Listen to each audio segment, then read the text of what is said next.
you need help, use do. Is you're going to want to keep all of your math work with you because your math work My daughter had always been a good student, always loved school. Then suddenly, in the 4th grade, just kind of quit. She wasn't interested in school anymore. She'd struggle to get out of bed, she'd fake being sick. Getting her to complete her homework was a total battle. It's as if almost overnight she decided school wasn't for her. After she brought home a bad score on a math test, we requested a meeting with her teacher. Well, my concern is when she comes home, for example, this math test brought it up again, which is she pulls up the math test, okay, what did you do wrong? And she seems to have absolutely no idea. I know her well enough to where she's testing is not where she should way be. below. One of the things I've just been thinking about is, you know, we had a very frank talk the other night before she fell asleep, and I don't know how to work through this, but she just kind of said, I said, well, describe to me how you feel in class, like what's going on? Because, as I said, it's as if she was never here for some of the, now sometimes she's not here, but when she is here, she's not here, and clearly there's talking going on and whatnot, but I said, so when you're looking up at, you know, it's math time. What are you feeling? And she said, I look up and I'm not interested. Really? My daughter's in law school right now, and Scout, everybody who gets to law school has to be pretty smart to get there, right? So it's a lot of people who are really smart in law school, and my daughter is hit for the first time. It's really hard for her. Truthfully, you're building your character right now. You're building that perseverance and that sense of I want to do my best. Now freeze. Look at that face right there. I know that face. That face is saying, this is bullshit. This whole thing called school is bullshit. Now, later that night, after this conference at home, I'll tell her that school seems meaningless now, but later, when she's applying to college or when she's looking for a job, she'll understand what this was all for. She needs to take this seriously now because one day, she'll see that this will all make sense. But after spending 2 years working on this film, I now worry these things that I've told my daughter and my son are a lie.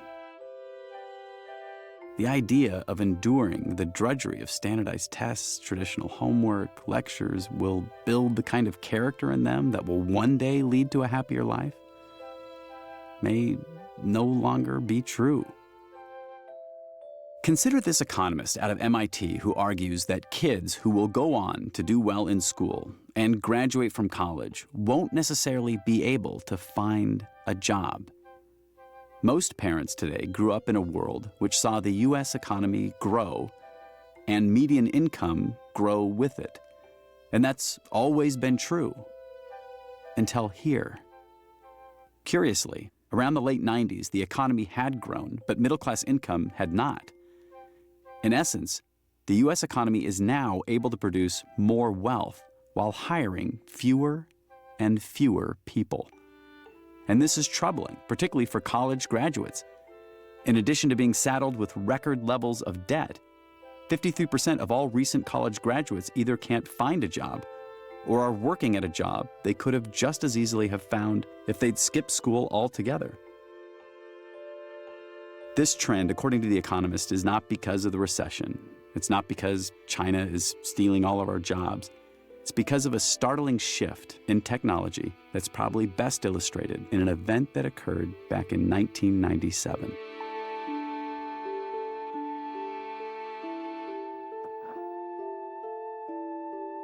Garry Kasparov is one of the world's all-time great chess players. He played a series of matches against an IBM supercomputer called Deep Blue, and in 1997, Deep Blue beat him. Not by a lot, by a pretty narrow margin, but at that point, the world's best chess player was no longer a human being.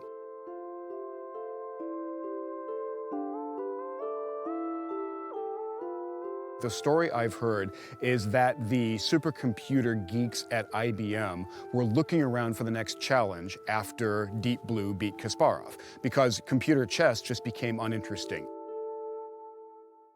And the story goes, one of the IBM executives or managers responsible for thinking about this was in a bar one night, and he noticed that everyone in the dining room got up in the middle of dinner, left their half-eaten steaks on their plates, and ran into the bar to watch TV. And he thought some amazing sporting event was going on. It turns out they ran in there to watch Jeopardy because Ken Jennings was in the middle of an amazing run as a Jeopardy champion. He won 73 times in a row, took home more than $3 million, and became kind of a folk hero in America because he really did appear to have been genetically engineered and raised from birth by ninjas to play the game of Jeopardy. And at that point, the story goes, the IBM exec said, I know what our next challenge is. We're going to build the Jeopardy playing supercomputer.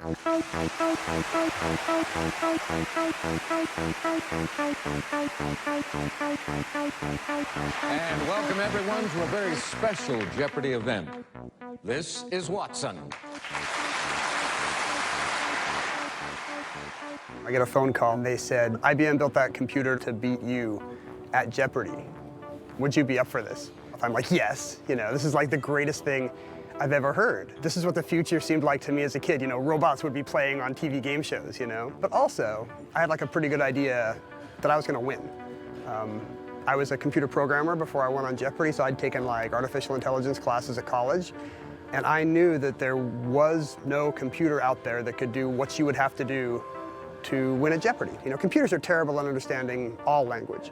But Jeopardy clues are worse than most. They've got double meanings and puns and literary allusions and red herrings. There's a lot of dots that have to be connected, a lot of intuition going on. And computers are bad at making those kind of leaps.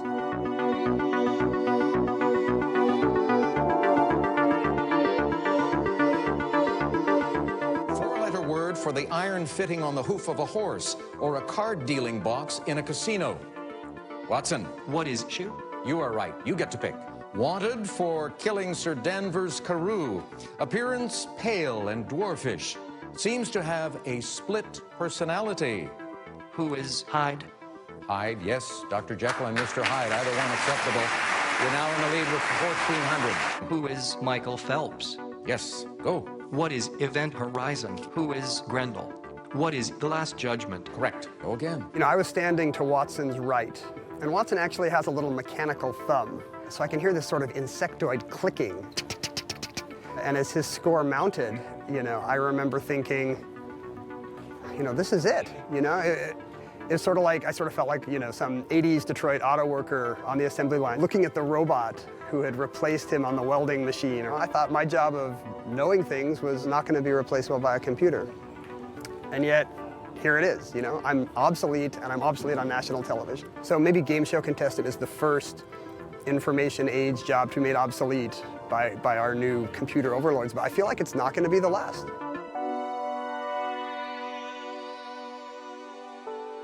This is a jobs report that appeared on the Forbes website, and it's just kind of a vanilla-looking report about corporate earnings. The only thing interesting about it to me is that it was generated entirely by an algorithm. There was no human being involved in producing this or writing it or editing it. The company's called Narrative Science, and what they do is take a body of facts, in other words, all the details of corporate earnings, and they write a prose narrative about it. And if you read these, they are perfectly clean, clear English prose.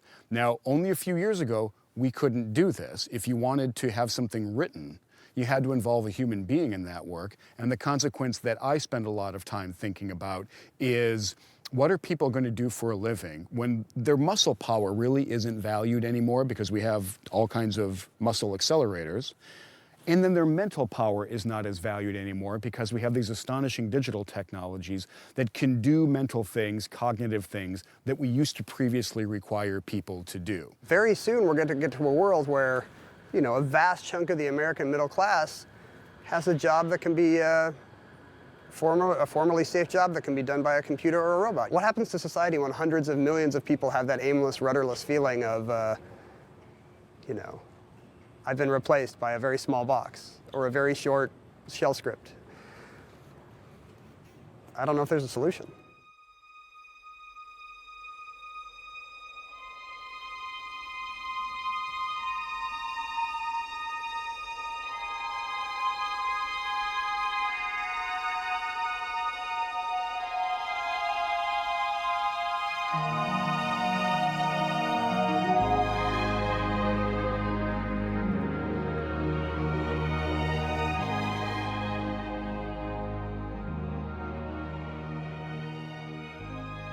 The last significant change in the way we educated our kids occurred around 124 years ago.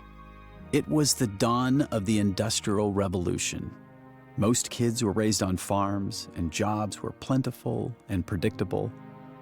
Then, in 1843, an educator from Massachusetts decides to visit Prussia on his honeymoon, where he witnesses a brand new type of education. Up until that time, education primarily consisted of smart people sitting around talking to other smart people. But after the Prussians were embarrassed in the Napoleonic Wars in the 1800s, this Prussian decides to institute a new type of education for every German boy from 7 to 14 years old, which results in a more fit, more organized, more obedient army. Among his many reforms was this idea: to divide up instruction according to age, ability, and subject matter. Strange as it seems today, this had never been done before. This idea of teaching math in one room, science in another room, language skills in yet another was totally new. Horace Mann witnesses this new educational model and he's stunned. Inspired by what he sees, he brings these educational ideas back to the US, where it captures the attention of these men. Just like the Prussians, who were anxious to develop more obedient troops, these fathers of the Industrial Revolution were desperate to transform our nation of disorganized farm laborers into trained, efficient workers for their factory and assembly line jobs. We divide the day up in high schools into bits of time, into 40 or 50-minute blocks typically, and then we ring bells and people start to shuffle around the building and do something else. That's an organizational device, it's not an educational principle. And it is, in broad sweeps, a system that resembles a factory culture. If you built a factory in upstate New York and another along the Ohio River, you desperately needed these workers to behave similarly, to know the same kinds of things. If high school graduates in Ohio could quote Shakespeare, but students in New York couldn't even write their own name, it was difficult to build a standard set of factories which utilized both sets of workers. That's when it was decided to form a committee called the Committee of 10. The committee was tasked with coming up with a standard set of subjects every kid should know. 10 university heads in 1890 said, in 11th grade, everyone should learn chemistry, and senior year, everyone should learn physics, and that it should be earth science. They came up with this whole trajectory calculus, and a lot of these subjects are great, but these priorities were dictated 120 years ago, 124 years ago. Back in 1892, the Committee of 10 designed our nation's curriculum, and for the most part, it has not changed.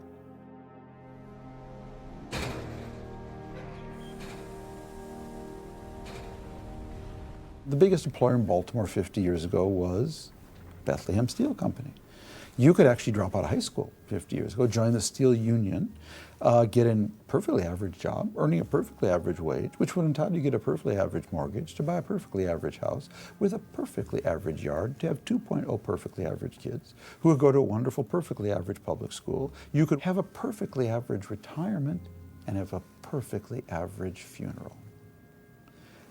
That is no longer the case. The economy that we created over the course of the 20th century was an economy that needed a large number of moderately skilled people who could do the 3 R's and who could follow pretty simple instructions. As we head deeper into the 21st century, I really don't think that's the case anymore, yet our educational system still seems to be focused on turning out people with that same relatively small set of skills.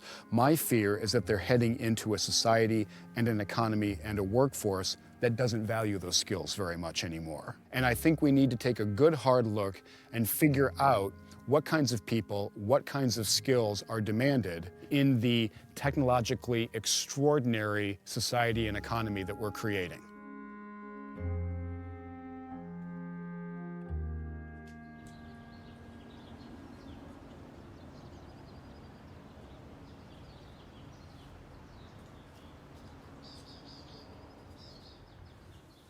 I went to law school for reasons that I've never really figured out, and I kind of dropped out after I just need a couple more courses. And then I have a good friend, Jack, who's a guidance counselor, who said one day, he said, you know, 5 years, 6 years later, he said, you're the type of person who would take the bar on a dare. And he didn't really dare me. He said, you would take it on a dare. So I thought about it, and I said, maybe I should take the bar, you know?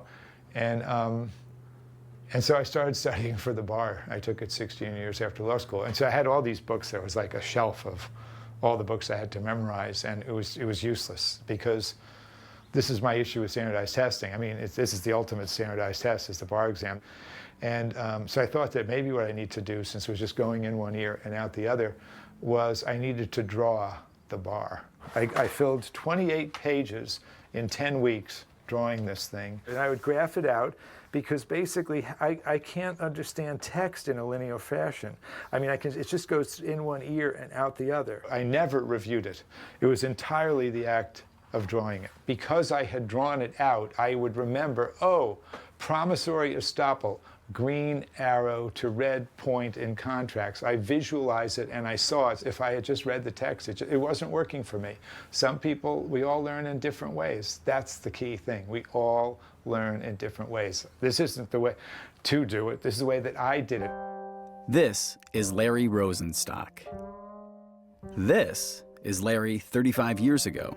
Just after he dropped out of law school, he began teaching carpentry to inner-city kids in Boston. And what he learned, among other things, was that if kids were asked to build something they were excited about, they would, of their own volition, learn geometry. If they believed it would actually help them build a better table or better chair. Moreover, these kids would actually remember the geometry when they went to build the next table or chair. Back in the mid-90s, on the other side of the country, this man had a problem. His company was growing too fast, and he couldn't find enough qualified applicants to fill all the job openings he had.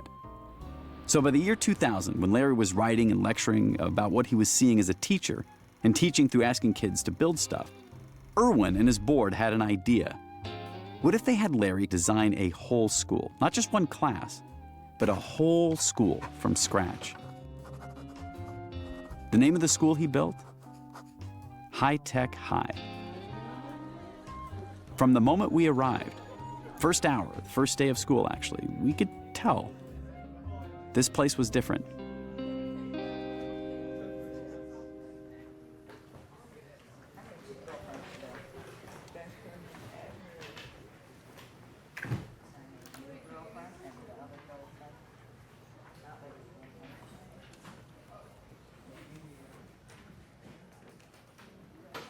So the first thing you need to know is that this is Socratic Seminar. The lines represent tables, the X's represent chairs. I want you guys to set up in Socratic Seminar, please.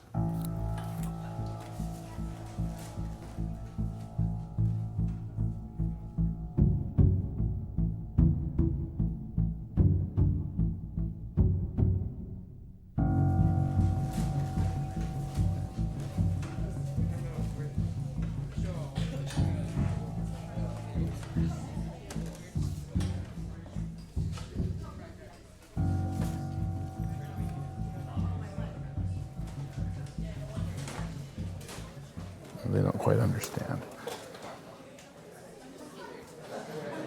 You guys have to move tables and chairs in that formation right there. The lines represent tables, the X's represent chairs. I'm not going to help you guys, you have to figure this out. I think one of the things that we tell the kids is, listen, you have a choice. I can micromanage you through this thing, or you can do it on your own. So then I think what we do is we try to help them figure out ways how they can do it on their own rather than micromanaging every little tiny step. Some kids can do it, some kids can't.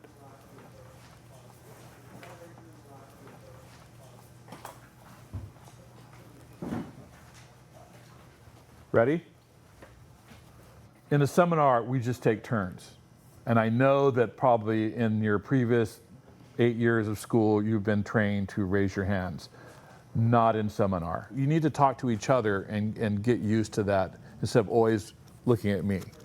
So what I'd like you to do, if you would pick out one of these boxes, you can give your opinion on it, you can say anything you want, just bring in any experience, and anybody can respond at any time, okay? So let's start with Samantha. I like C3.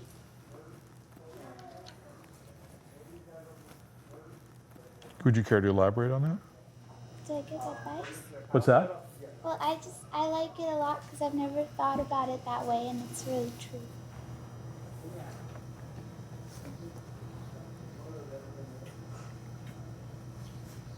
Okay. Lena? Sometimes, like, as she said, like, you have to only read textbooks and the teacher just talks and talks with, like, no emotion in their voice. Projects that aren't just not, like, reading and taking notes all day, filling out just boring assignments every day.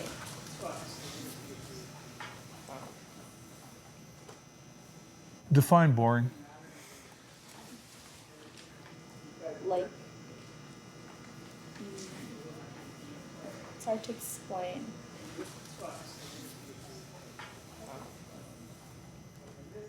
Anybody help her? Define boring. Okay. Try to imagine that we're going to get to a point where I'm not going to be here. I'm going to be sitting over there. It's a beautiful thing. Have a 30, 45-minute conversation with no adult. It's wonderful. For freshmen, especially the ones who attended a traditional school previously, the first day at this school can be disorienting.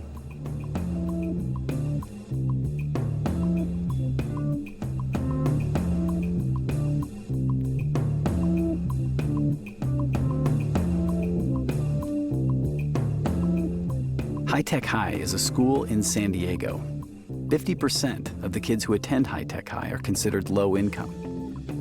To attend, kids enter a lottery and are selected according to zip code. As a result, their demographic makeup duplicates that of other schools in their area. It's a public school, so they get public funds from the state in order to operate, but they actually get slightly less money per pupil and slightly less per teacher to do so. There are a number of things that make High Tech High unique. For instance, there are no bells here. The day is not divided up in class periods. Classes are not divided up into subjects. Instead, subjects are combined. Also, they hire teachers on one-year contracts, and in exchange, teachers are free to teach any way they want. Let me repeat that. What teachers teach, how much they teach, is entirely up to them. So I'm not beholden to state standards, or, it's like we're not always talking about the mandated state tests. It's none of that. We teach what we think is best for the kids, and we also teach to our passions. Teachers have a lot more autonomy. So one of our design principles is teacher as designer. So in a traditional setting, there will be a scope and sequence document of all the curriculum, and it's set by sort of somebody from without, and it's very clear, here's what it is, here's what you need to do. And so we have taken a different approach, which is that we try to hire teachers who have a strong passion for an academic area. That means that if you have 2 ninth grade teachers, they might not be covering the exact same material, which makes people feel very nervous. Like, well, of course, don't they all need to learn the same things? They have a blank canvas there. They have a lot of freedom, they have a lot of flexibility, they do have a lot of accountability because there's no tenure and your contracts are renewed every year. But so many incredibly talented people would rather have that in return for the total intellectual freedom that they have. So Scott and I, we started thinking about putting together a project for you guys for this semester. And we had a few different things we wanted to make and work on and cover. So we're going to start with a basic concept. throughout history, different civilizations have come to be and then just as quickly gone away. And so we're going to start with, you guys are going to be working with Mike going over a lot of different ancient civilizations. Rome, Greece, Maya, Easter Island, and a bunch I probably don't even know about. And from that, you're going to distill some theory, something you find that explains why civilizations in general rise and also why they in general fall. So the next piece is we're going to take that very abstract concept and we're going to create a physical manifestation of it. You're going to find a way with gears and linkages that you can represent your social theory. And hopefully, if Mike and I can figure our stuff out, it's going to come together as a big, exhibitable piece.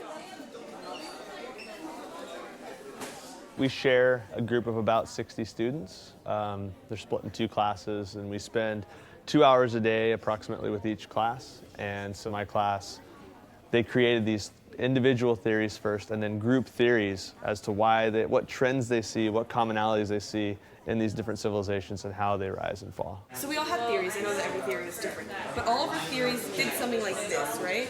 It's a difficult process to get a civilization back running, which is why I think it takes a lot longer than we would think for our cycles to actually go all the way through it. So.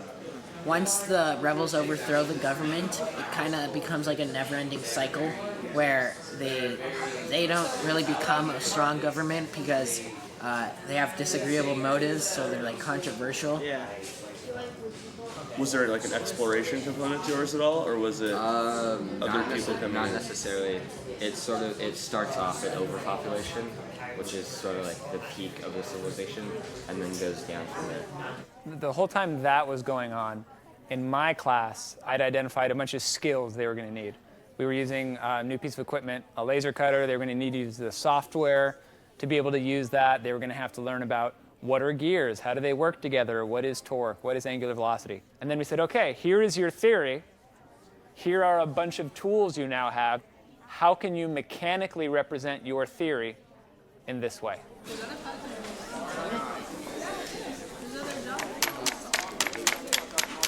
I want to break. No.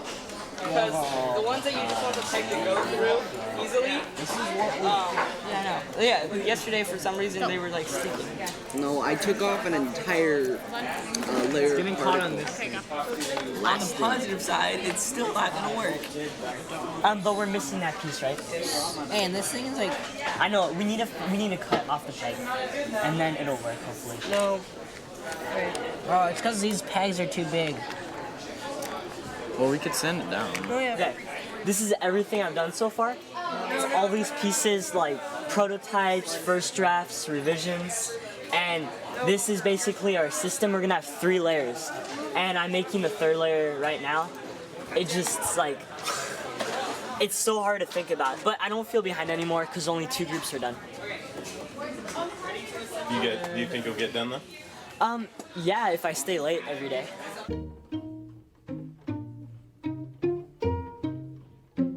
So instead of a written cumulative exam or a final exam, we do things a little bit differently. All of our projects are planned around a public exhibition. From its inception in 2000, High Tech High has had a night every term in which the public is invited to view student work.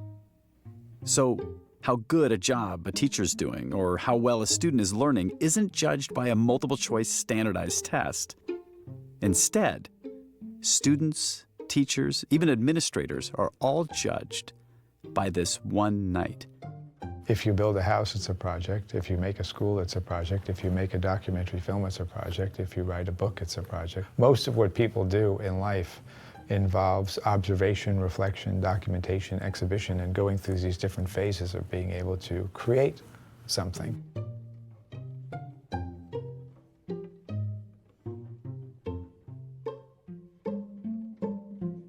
The kind of work we do in the real world and the kind of people who succeed in various kinds of job settings are those who are resourceful, resilient, will keep at it, will continue to learn, have a learning growth mindset. And when you organize learning around these kinds of intense projects, that's what actually builds grit. It builds perseverance, it builds resourcefulness, and it's what allows people to be successful when they get out of the artificial system we call school. For all of human history, the primary focus of education has been acquiring more content knowledge, right? The whole idea is, you know more stuff, you're gonna be better off for whatever sets of reasons. And the only way to get it is through the teacher. You don't have to do that anymore. Today, content is ubiquitous. It's free. It's on every internet-connected device. And it's growing exponentially and changing constantly. If we can compete with other countries, it's got to be in producing citizens capable of innovative thinking. Not citizens capable of industrial production, not citizens capable of assembling iPads. We're going to lose if that's what we think we're producing. The old blue-collar industrial model of education is already gone. We're already living in its wake. I think what we need to produce are the people who seem to do well in this new information economy, where creativity, a kind of anti-authoritarianism is celebrated, because these are people totally willing to try stuff, to fail, to learn from their failures, and to try again. We have to produce those kinds of kids. And if you notice, those are non-cognitive traits. I didn't say anything about, that they need to know this about the world, they need to know that. I think we're moving towards an education that's all about skills and much less about retention of a body of knowledge.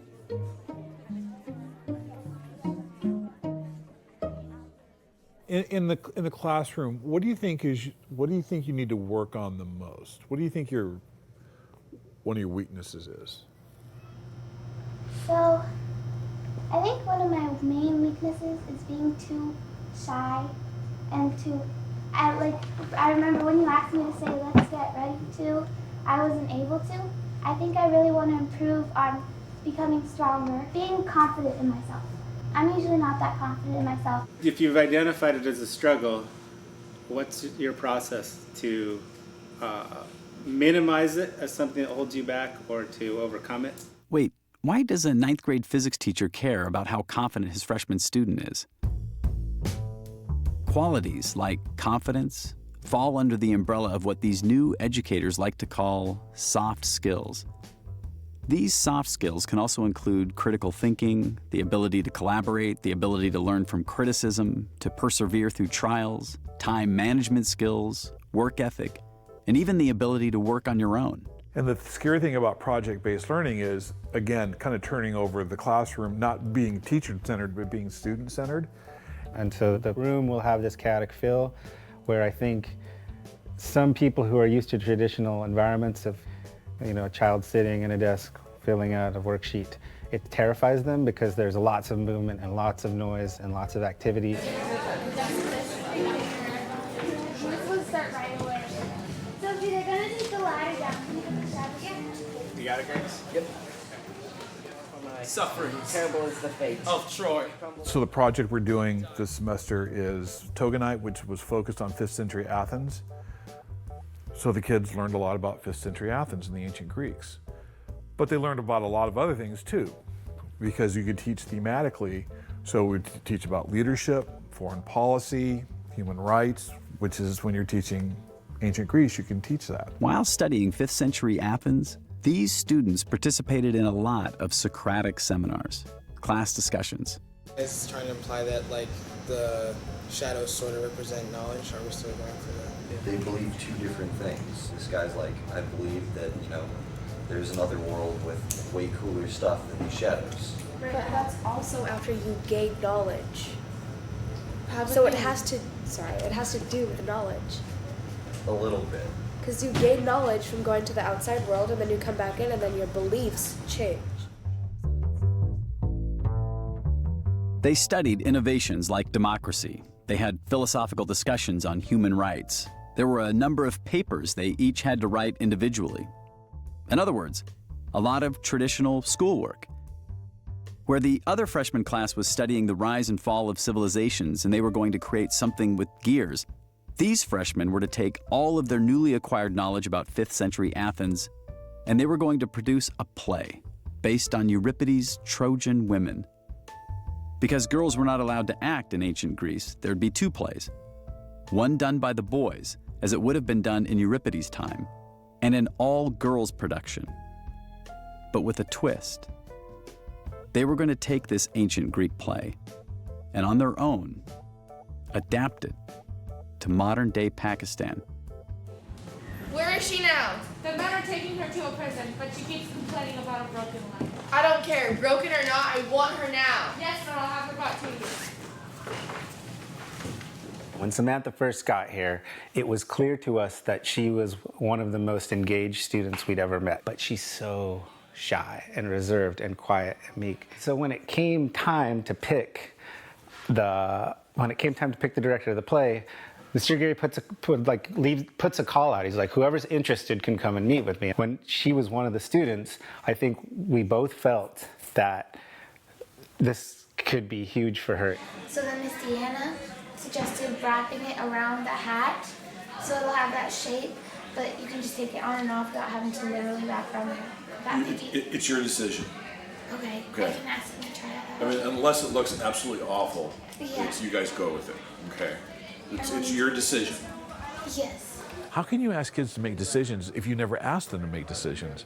How can you go through high school never having to make a decision, just sitting in rows and doing that death march to the textbook and just regurgitating, and then suddenly when you go on to life, it's like, oh, we want you to make decisions. Well, you've never asked me to make decisions before. I don't know how to do that. Back? Oh, but they can't put the spotlight. Let's try out a bunch of different stuff. If it's right there, because then, I don't know. I kind of don't like the lights up too high. I do. It looks better. Lighting's here. Christine, you got sound ready? Yes. Okay.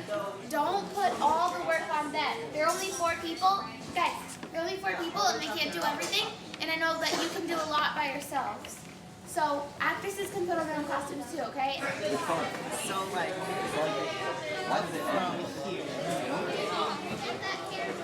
See the angle of the light? How it's kind of pointing up above you? What do kids learn by just doing this play?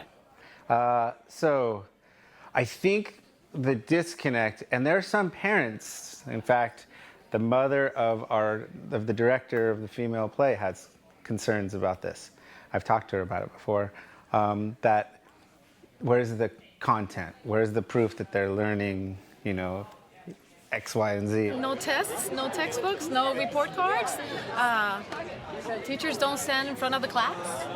They don't have to sit down all day and listen to the teachers. It's scary. The other day I asked her, I was like, when are you going to learn geography and history? And where's Croatia? And what's the capital? When are you going to memorize all that? What I'm seeing now, the test really doesn't have as much homework. And as a mom, and being our first year in a charter school, I have some anxiety about it. I'm worried about making sure she's prepared for SATs or the ACTs. So I worry a little bit if he's doing these projects and helping with each other, helping classmates and even understanding things more deeply like I did the other day, which as a human being I was thrilled with, but there's still in the back of my head going, is this going to prepare him for the test? I went to Berkeley. I got my math degree from Berkeley. I did probably the most traditional process, right? I had to bust my butt and go through the hoops. And then I went into banking. I worked for an asset management firm, and I felt like I was not truly prepared to work in a team environment, to take on tasks that were very arbitrary and open-ended. I didn't know how to ask necessarily the best questions. And I think that there was a lot of things that I just didn't learn in college that I think these kids are actually learning now. You knew all of the math in order to take those tests and get into Berkeley, Yeah. and then continue in math at Berkeley. And so I'm thinking, even though you're not learning the skills, the social skills and the team working skills that you learned once you got into the workplace, part of the back of my head is saying, well, you would have never made it to that workplace if you didn't jump through the hoops to get there. Because if you never learned the math curriculum and if you didn't do well and get into that school, you wouldn't have had that. And I'm still on the fence because I totally agree with what you're saying about, and I have to walk myself through this. Well, do I want him to do well on the SAT? Why? To get into college? Well, why? And kind of go. I've had to really re-examine all of those things, and why do I want the things that I want for him? Yeah. Because it's not like I'm just trying to get him into an Ivy League school or something like that. I'm really not. I want him to be happy, but I also want him to not have any doors closed. This is scary for parents, How will this new type of education get kids into college? Most of us believe that school, for the most part, is less than useful in everyday life, but it's part of a game we've all agreed to play. Play the game right, and you end up presumably in the best colleges, and then you get the best jobs. And for 100 years, this has actually more or less been true. So while turning students into better collaborators or having them think more critically might seem like a great idea, won't changing a student's approach to education this radically inhibit their ability to get into a good college and do well in that college once they're there? There's definitely a concern, I think, about the loss of content. There's no doubt that we take a lot of time. Our kids go on internships, they work with adults, they do a lot of depth in their work, and they definitely miss some of the breadth. There's no doubt about that. I think we're doing great things. I think we're doing a project that is helpful for them as people, but I'm only covering, let's say, 40% of the content, 60% of the content. For most people, the school day is judged by how much their kid has learned. In fact, every time policymakers have paused in a meaningful way to assess education in this country, they've always chosen the idea that kids should learn more, not less, which on its surface makes sense. That's what school is, right? To learn stuff.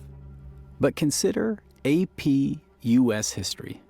This class covers over 520 years, and it's a 32-week sprint from Columbus to the present day. To get through the curriculum, a student can only spend 3 class periods covering, say, the Civil War or World War II, and less than a class period on the Constitution. AP teachers often don't even take questions from students during class because there simply isn't time. Not if you want any hope of getting through the curriculum before the semester ends. We're a nation obsessed with numbers. People in the political chain that have any responsibility for education want nothing more than to say we improved standardized test performance by 7% in the past year. Isn't everything working? But when you look at how that ripples down to the classroom, if your focus, if your measure of success is slight improvements on standardized tests on vocabulary and esoteric math, you are going to say, why are we teaching art? Why are we teaching scientific inquiry? Why are we encouraging kids to ask questions? Why are we dealing with inquisitive, curious kids in our class? Let's drill. Let's get that result that we can then put in the paper and say we're succeeding in education. Watching my kids sit there and learn math and learn science and learn English and roll their eyes, and they're just, and I mean, just the other day I had a student say, I need to come in and get some help on this, but I don't want to do it until we're close to the test, because I want to make sure it's fresh on my brain for when I take the test. And I'm thinking, how problematic is that's what the goal is the goal is really to pass the test. This is Vince, a math teacher from Douglas County, Colorado, who was worried that the math he was spending a semester teaching was disposable. As a result, he made some fairly bold changes. He even went to High Tech High for some ideas, all in hopes of creating a curriculum which focused on math problems that were more relevant to a student's life and less relevant to the state's standardized tests.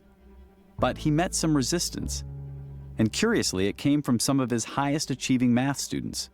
But I mean, like, colleges in the long run, they look at your grades and like what you got in the class. They don't say, oh no, she had an understanding, it was just because of one little part. They see the letter grade, and that's what really matters. Do you want Jim and Vince to train you guys to ace tests? Or would you rather Jim and Vince train you to be able to kind of apply stuff like this in your daily life or in your job later? For me, it's Please do. I want to ace the test. That's how you get to college. That's how you get a job. Like, I feel like this stuff in college, you focus on what you want to do with your life and like in the real world. And so I feel like that's when you should focus on that, because not everyone's going to go off and do math. So I feel like I would rather ace the test. That's just a personal opinion of mine. I agree with that. I think in high school, you should be learning how to ace the test. And if you want to pursue more mathematical things in college, then they can teach you how to like do real life things if you want to learn that in college. But in high school, you should be taught how to ace the test so you can get into college in the first place. Yeah. In my opinion. What if, that's so fascinating. I thought your question was just a no-brainer. So for you all to say the other answer, do you want to do well in life or do you want to get into college? We want to get into college.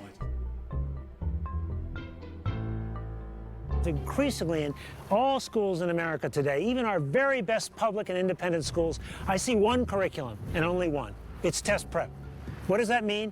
Kids are spending an inordinate amount of classroom time preparing for predominantly multiple choice factual recall tests, the results of which tell us absolutely nothing about work, learning, or citizenship readiness in the 21st century. If there's a teacher who spends all semester long prepping their kids to do well on a test, is that such a bad thing?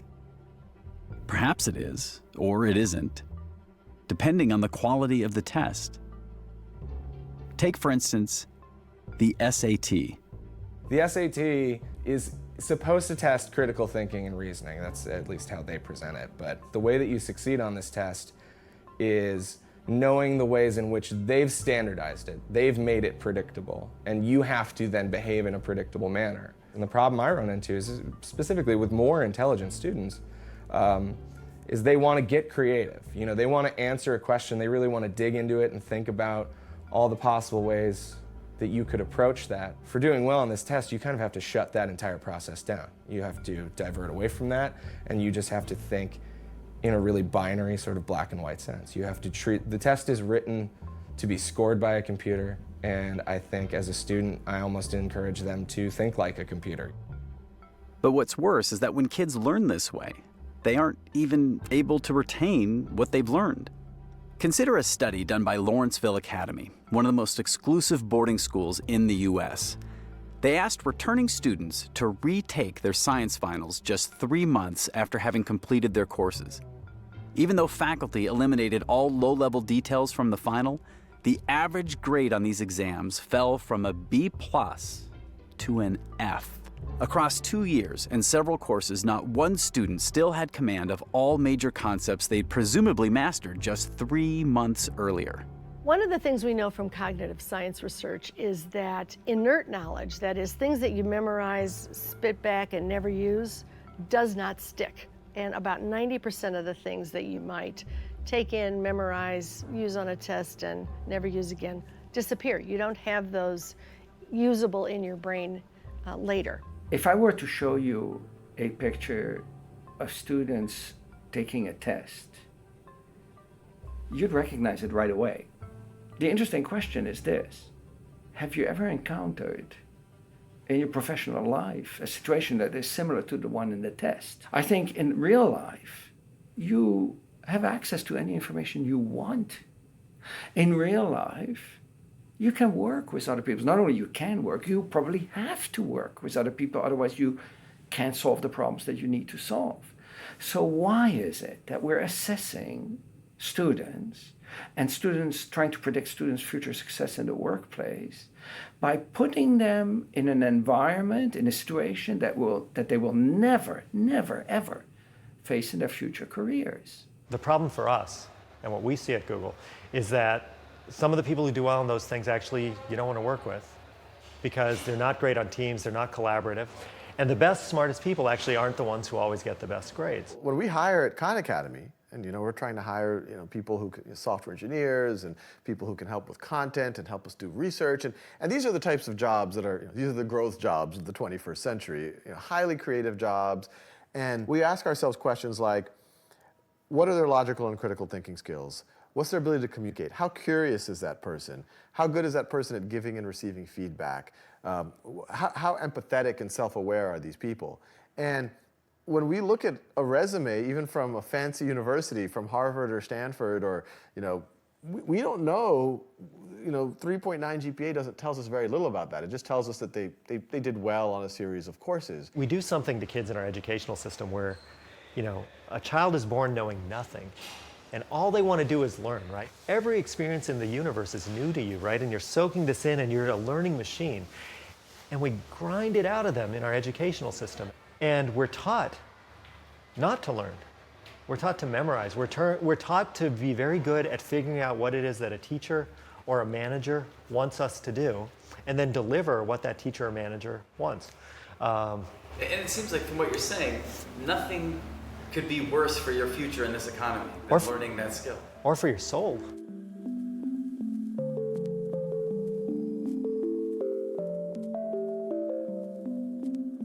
Some might argue, look, developing creative problem-solving skills, this is great for the small percentage of people who will grow up and manage or run their own company one day. But the vast majority of people, they're still going to need some of these rudimentary skills that our traditional schools are really good at developing.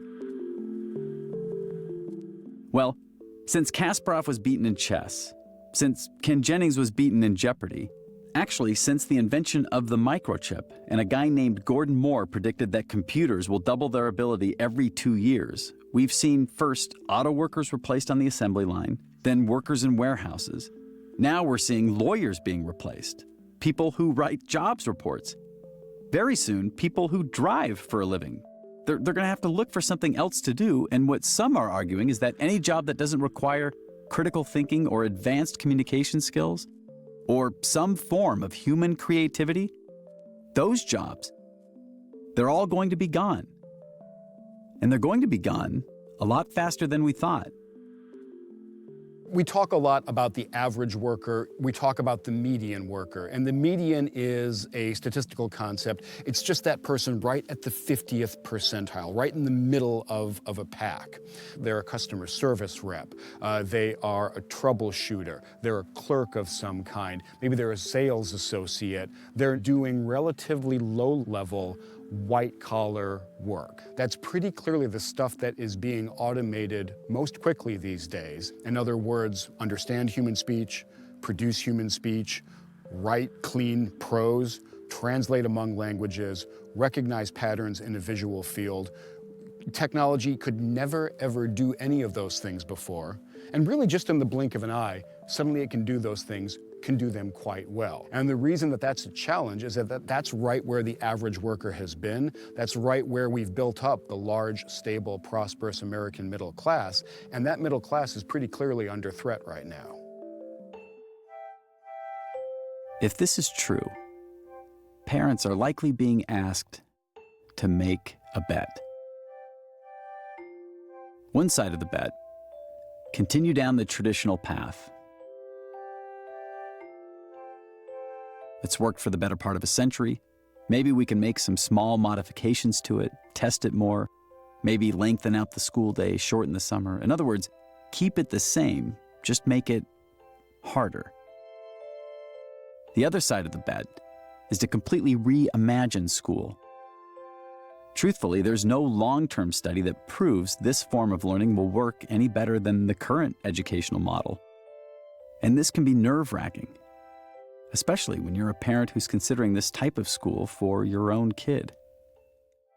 Okay. There you go. Could you sit right there? You have got to sit in the back. That is the safest place in the car. I get the sense you're fairly protective of your daughter. Just a little bit. Not too much. Just as long as she stays with me forever. She can maybe get married when she's 80, but before that, she stays with Mama. Describe some of the anxieties that you had about the school. Like, what were the particular anxieties? What were things that you were nervous about? That she was not going to have books, no textbooks, and that she wasn't going to have the traditional subjects. I wanted to see grammar, literature, math, 1 hour each, and now this is like blocks of things where everything is, all of the subjects are running together, where she's learning everything without borders between one subject and another. So why'd you come here?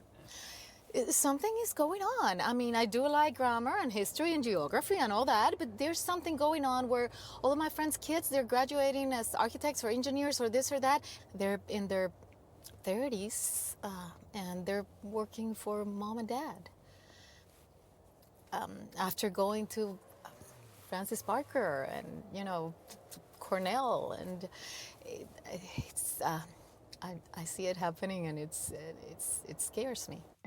Even if you're inclined to bet on this new type of education, it still seems risky. For one thing, how do you assess someone's ability to collaborate or to persevere? In other words, how do you test for it? There are several of them, but one of them is just publicly exhibiting work. So I think that anyone should come here to an exhibition and judge for themselves. It's a big moment because the students are going to present their work to the world, and it's going to be high quality, or it's not going to. In some cases it is, in some cases it's not. It's still an accountability strategy, it's still a pushing strategy, but it's just what do you want to be held accountable to? Test scores? Kids producing high quality work.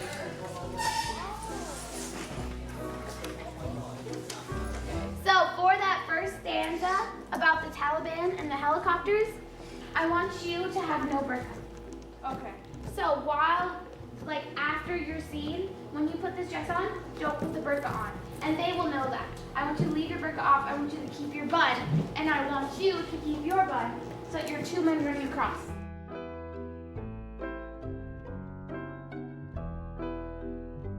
Yes. Wait, but who changed this? It was working before. No, it's because yeah. Well, okay.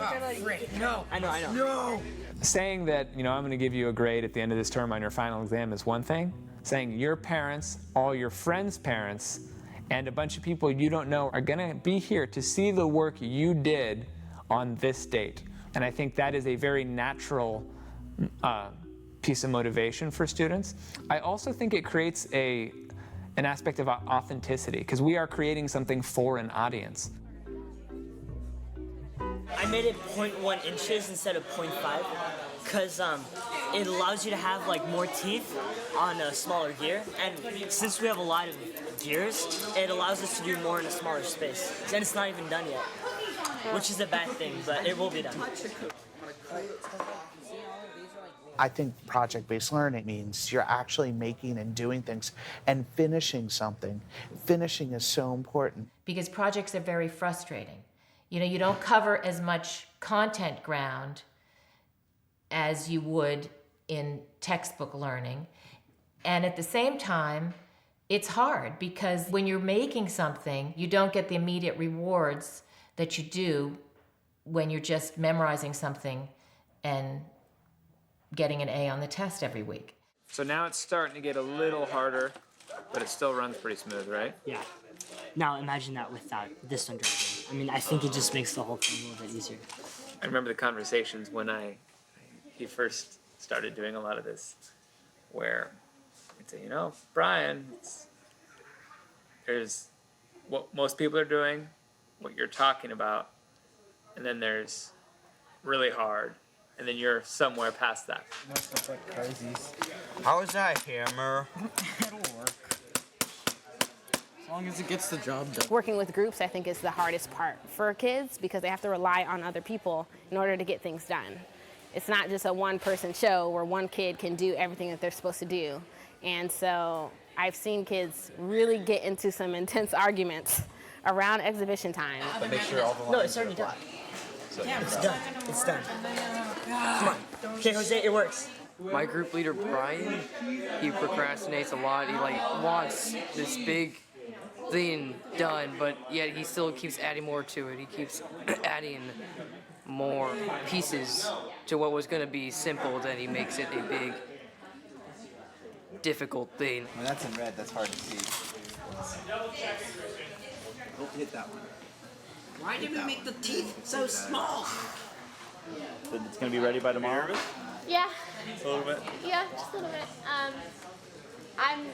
I want it to work. I want it to, because I still have quite a ways to go, and we only have a day. Just think of what would happen if the Taliban found out. The consequences, the retaliation. You're looking at me like it would be unthinkable. I do not want that for Aisha.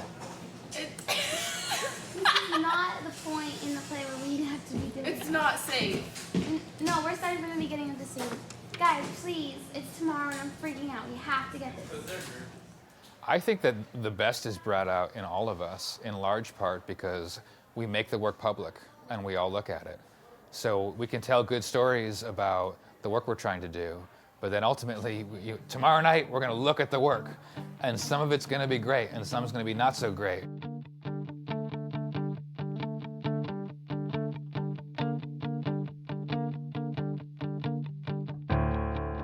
It's more like an exhibition of what they've learned to do, like to collaborate. There's a lot of blood, sweat, and tears. It's not, you can't, it's to get these kids to collaborate and work together, and because it does require everybody to do it. The exhibition is on them. It's their exhibition. It's up to them to prove what they've learned, what they've been doing, to be able to articulate that to various audiences. So it's their exhibition. So they feel a lot of pressure and responsibility on themselves to make it look right. It's the evidence of what you've been doing. I mean, no matter how hard you try, like, people come in and, you know, the kids are in an environment the teacher creates. Mike and I are the only ones that create that environment. We have complete control over it. I mean, they spend, 5 hours a day, every day for a school year. It's a long time. And whatever culture is in the class is evident whether you want it to be or not in exhibition.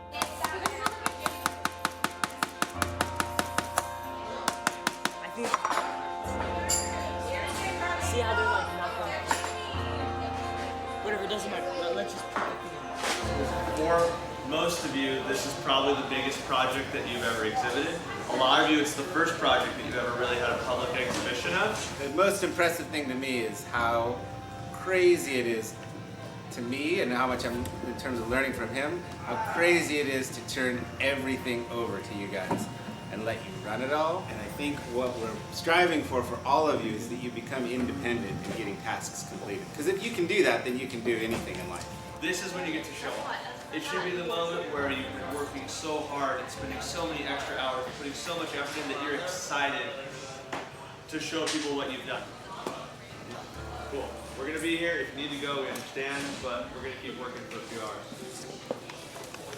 Break. I think that we want students doing work for a real audience, and that totally changes the entire dynamic. If the assignment is you get it back and you crumple it up and throw it in the trash can, that's kind of one student experience. And if the assignment is to produce something that you're going to present to professionals in the field, that's completely changing the whole dynamic. And when you're doing that with kids, they're not saying to you, why am I learning this? They know why they're learning it, because it's not going to fit. It's not going to work. I'm nervous. I mean, it looked way better than before lunch, so I think it's going to be good. I just think we need to practice more. Country, these girls deserve to go to school. It's only right.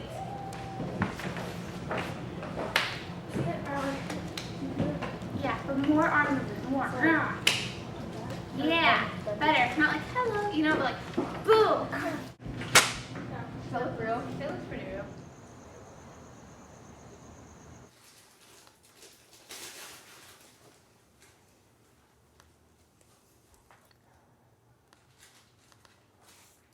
I need to print out all these different boards, and I need to make them out of acrylic, and I need to make this look nice, like with words. And it's something, I keep on realizing I need to do all these other things. And it's just this weight that just never really goes away and keeps on getting bigger and bigger and weighing more. But I really do want to finish it, and I can't wait for that moment when it does work and I'm completely done with it. And it just like all leaves. It'll be one of the greatest moments of my life. I'm really interested in how it works. I'm interested in how it's made. I'm interested in everything that has to do with it. And I really don't want to let people down. And I really just want to work on it, finish it, be proud of it. Yeah.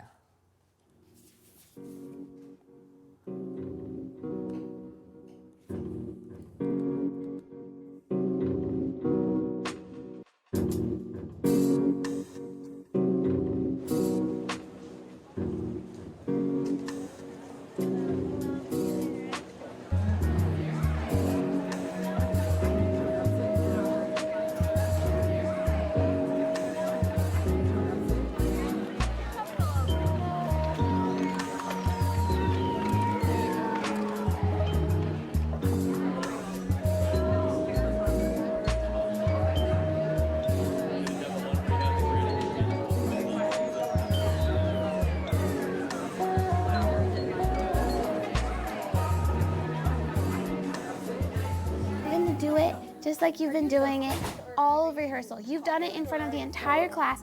You've done it in front of the entire other class. These are just parents. Parents won't say anything mean. Smiling? And you can't even tell. Rodrigo just finished his scene, so we're getting close. Yes. Okay. Okay. Okay. Stand up, Elena. Close your eyes. Ready? Breathe in. Breathe out. Breathe in. Breathe out. Okay. I think she views herself differently now than at the beginning of the year when she saw herself as somebody who couldn't connect and make friends. And now I think she knows that she can, but that she can also lead people. And I think it's been a powerful experience for her. When you get out there, you're gonna do an awesome, completely best job you've ever done in the world. Doesn't matter if it's the best acting job ever done in the world, it's the best acting job you've ever done in the world, okay?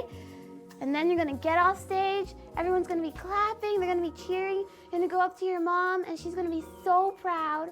And your dad is gonna be like, oh my gosh, I didn't know you had that in you. These girls deserve to go to school. It's only right. You do not understand what is right. You're trying to create a secure environment where the purity of women may once again be sacred. If the Taliban found out, the consequences, the retaliation, it would be unthinkable. I do not want that for Aisha. I think that in a lot of teachers' minds, we have this idea of what we want the thing to look like at the end, like the end product. But that's our idea. That's not their idea. Let them be creative.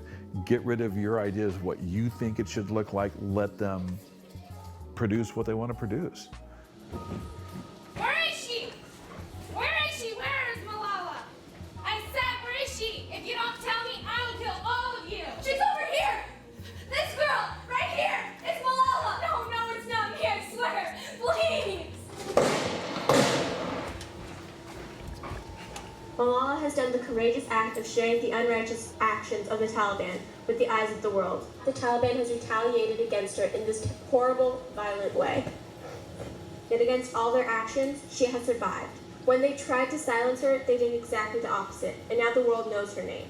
Malala has demonstrated that in order to see real change, you must stand up for what you believe in.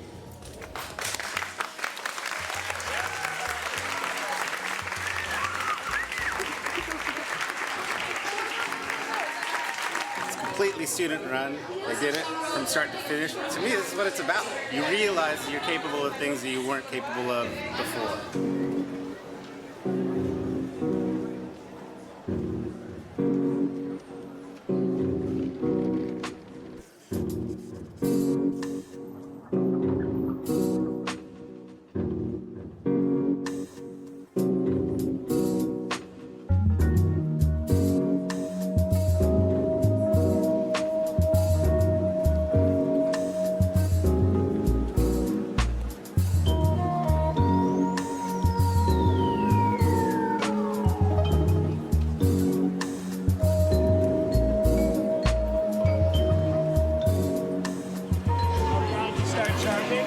That one was really hard to get to go, so.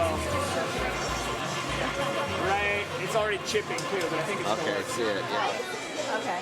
All right. There you go. Go screw it in. We can set. Okay, you set it up everything here, and then we'll just have the sprockets on this board and the top thing on this board. Well, these don't have holes. It's gonna work fine. Flip it. No, don't flip it. Wait, don't do it, don't do it. We got surprise people. That one's not ready. Oh yeah. Oh yeah, that's not ready at all. Yeah, that's not good. Yeah, come on.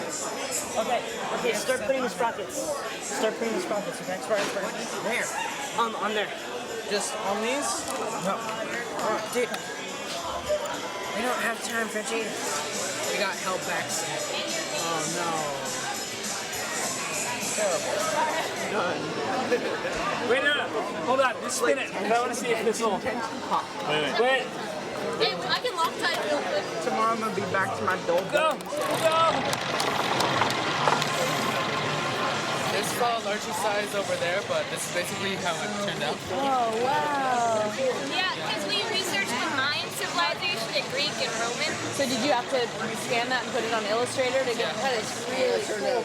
The things I think in life that give us some of the greatest satisfaction, and for children too, is making something that wasn't there before. We all derive fantastic satisfaction. It could be a song, it could be a garden, but making something. When kids have that feeling, it's transformative for them. I made this, and everyone's coming to look at it.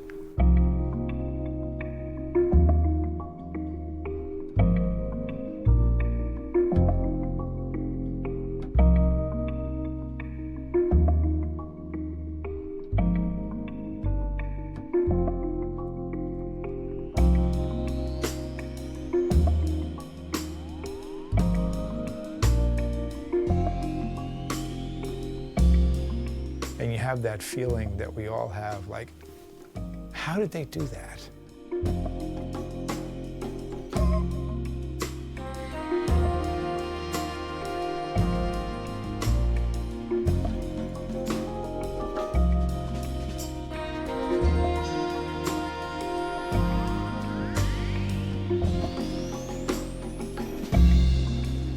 This is like, I've seen the projects of High Tech High for like 7 years, and this is up there. It's all timed based on their original proposal, and these images every 3 turns, this hole lines up with those images, and it's all tied directly to their theory of why civilizations rise and fall. Bam! And it's important for the teachers because it's such an affirming thing to see the work and the performances of the students. They came up with all the drawings and engravings that you see. They push the buttons and cut the stuff out. Pretty cool, huh? I mean, that was basically my first full year teaching my own class. I had a very noticeable shift in kind of like my faith in positive outcomes. I don't know, I just saw so many transitions, so many students that started as uninvolved or socially impaired or really academically challenged that came out as different people. Not perfect, but better than they came in. And just seeing that, it makes me, like, it convinces me I have value in my role. That makes me feel like I matter in some way.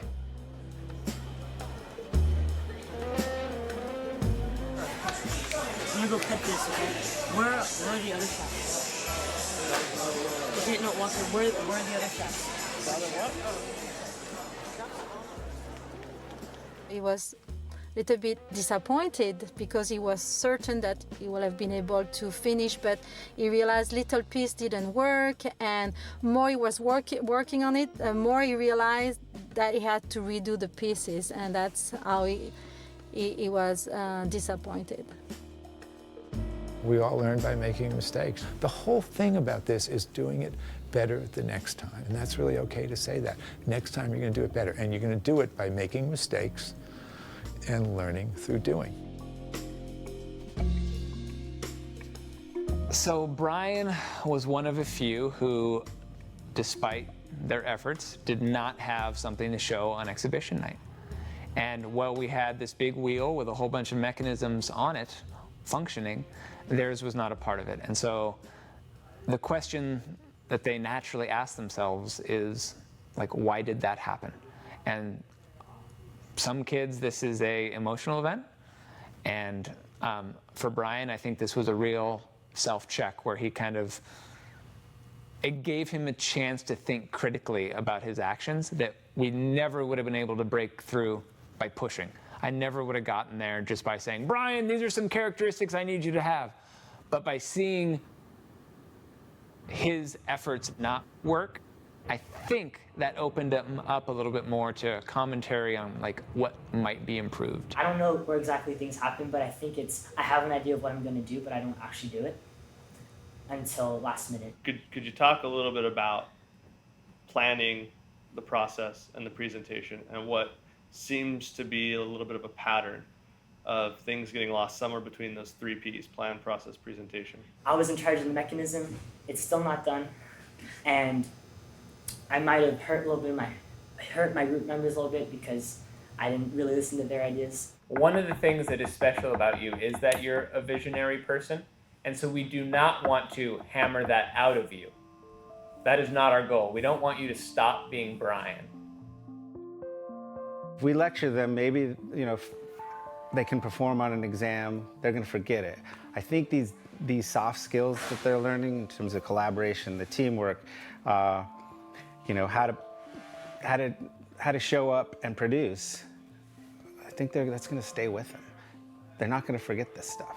I'm like astonished in a way about something, your voice.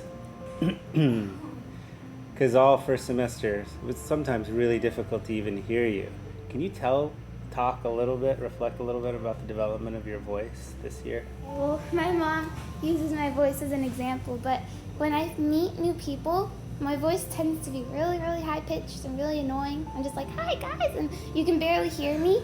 And that's just because I'm so shy, and my little voice comes out when I start acting like that, when I start trying to just be polite and do things that are right so that people will like me.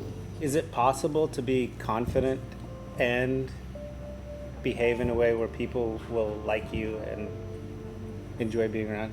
Yes, but in order to do that, you have to be confident with yourself. And this is one of the absolute most important things, I think, that I learned this year. It's good to make other people smile. It's good to smile yourself, but it's also good to have new experiences. It's also good to learn, to go through struggles so that you come out knowing something new. I think you'd agree that girl has traveled a pretty great distance over this last school year. She's not the only one. This is why I believe in what we do here, because all of them have had a tremendous amount of growth. I told them this morning, I said, you guys remember what you were like when you walked in here in August on the first day and how you are now? They've all experienced growth as a class, as a group, but also a lot of individual growth. It's a school full of nerds. Okay, how am I gonna fit in there? Like, I'm not smart like that, I'm not nerdy. But I came here and I found out I'm a little more nerdy than I thought I was. It really helped me find my strength, which I now feel is writing, and it made me feel like an author and an artist in a way. I have always been a good follower, and I always thought I was such a good follower until this year when I was told I was a good leader. I was taken aback. I didn't believe it. I thought, who could I ever lead and who would ever want to follow me? But then I realized I have led myself to become so much more of a stronger and intelligent person this year, and that the people who follow me follow my examples. The current systems of education fails to recognize that all students are people, that they have feelings, they have motivations, they have aspirations, they have lives and biographies and circumstances. And as soon as you miss that point, as soon as you start talking about students as data points, you're in big trouble. And the trouble's evident. We've got hundreds of thousands of people going to college every year. And when they leave, they are not in anything like the situation that college graduates used to be in. It used to be the case when I was at college that if you had a college degree, it was pretty much a guarantee of a job. Pretty much. It's not now. As we go from an industrial economy to an information economy, our most valuable part of capital in the economy is no longer going to be industrial capital, it's going to be human capital. That's going to define which nations succeed. That's going to define which nations have a broad and rich middle class. That's going to define which nations are innovating, which nations are strong militarily. It's all going to be based on how innovative and creative and entrepreneurial its people are, how much ownership they have, how much curiosity they've been able to retain through their life. So I really think we need to put in place educational environments that help the kids understand that the world is an interesting place and their job is to go understand it, probe it, change it, and poke at it.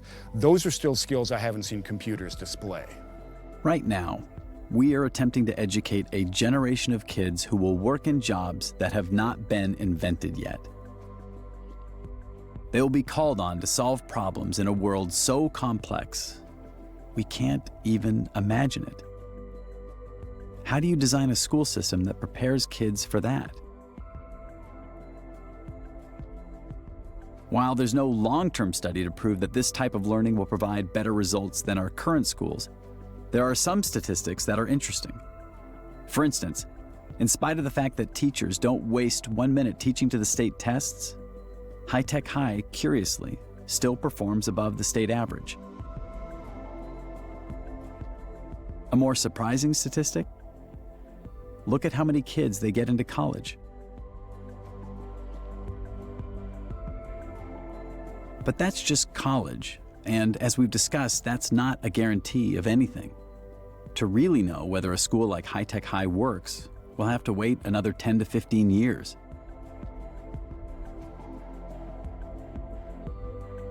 While the early returns are promising, High Tech High is just too new, sample size too small, to know if it will truly prepare kids for the 21st century.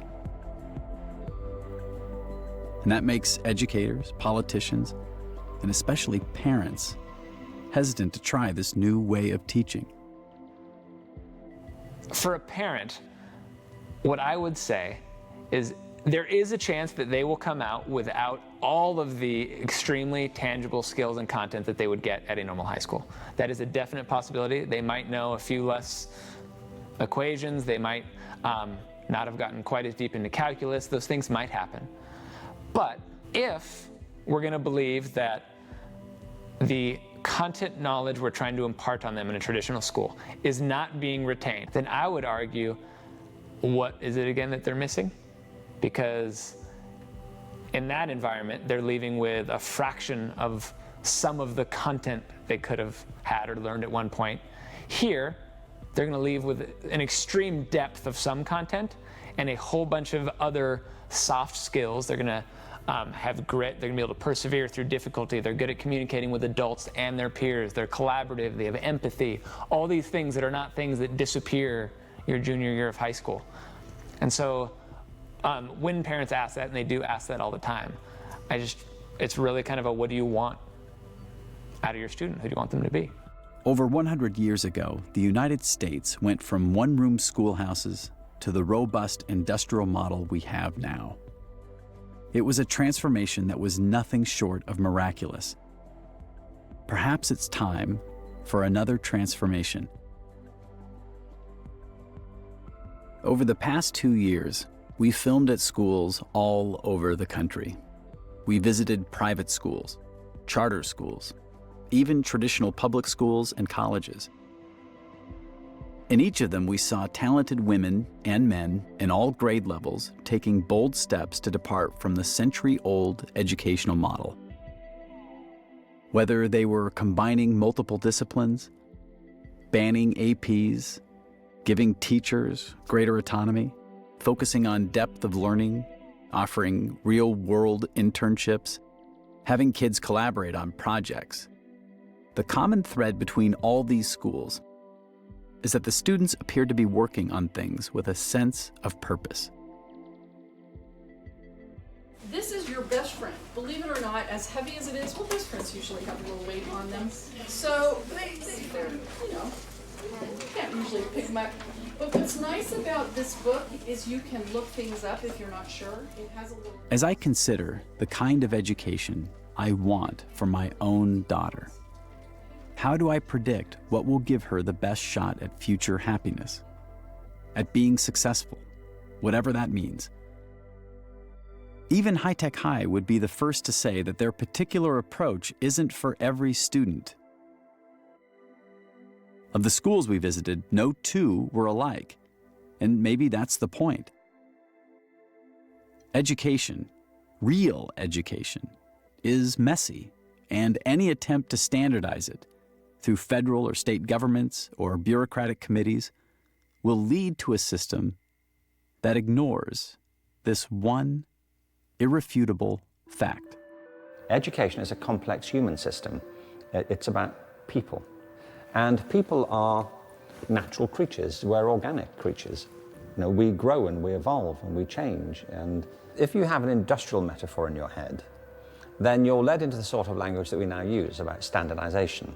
And the thing is, it's much more like gardening than engineering.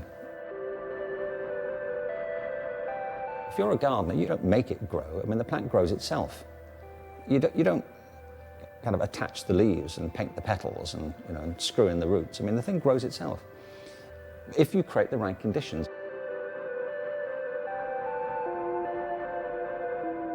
it's so tempting to just get in there and like fix it, just to watch them make the mistake after mistake. It's hard sometimes.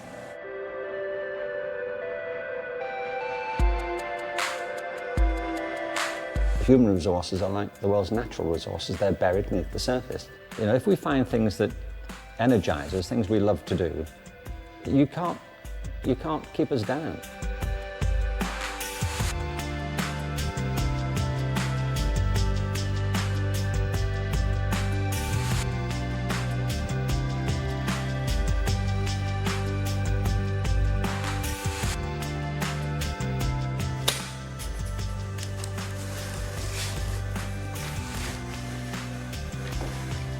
How are you not ecstatic right now? Nothing is yeah.